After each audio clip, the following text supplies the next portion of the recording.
Заповядайте в Център за млади таланти, където за вас математиката ще бъде забавна, лесна и интересна. Здравейте, казвам се Галя Вълчева. Съм начален учител. Тук в Център за млади таланти се занимавам с занимателна математика с деца от детска градина до 4-ти клас.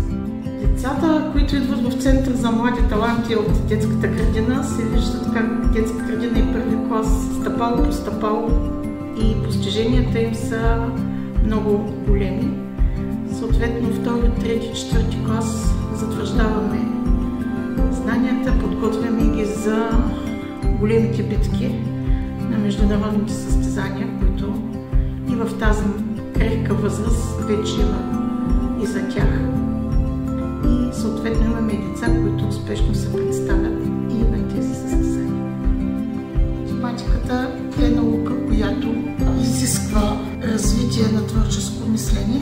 Когато това се започне от най-ранна възраст, е много добре за детето, защото се старае да развива в децата начин, по който те да възприемат математическите термини, да дават идеи, тяхното внимание, тяхната памет и съответно въображение. Всичко това води до развиване на творческите способности на децата, който процес е един доста дълъг и труден процес.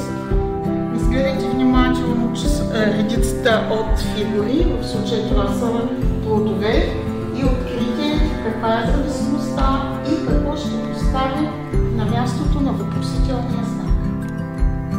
По практичен начин детето трябва да стигне само до решението на задачата. Как се опитвам да направя това? Ами като задавам един коварен въпрос, който коварен въпрос, наблюдавайки техните личица, виждаш как предизвиква недоумение, тревога, след което следват допълнителни помощни въпроси, които вече свалят това чувство на стрес. В следния момент, в който детето се е досетило как да реши задачата, виждаш блясъка в очите му, как то отскача от мястото си и извиква отговора на задачата, което е удовлетворение и за него, и за учителя съответно. И голямото удовлетворение за мен като учител е, ако последва въпрос, ще има ли и други такива задачи, което показва, че интересът към математиката е вече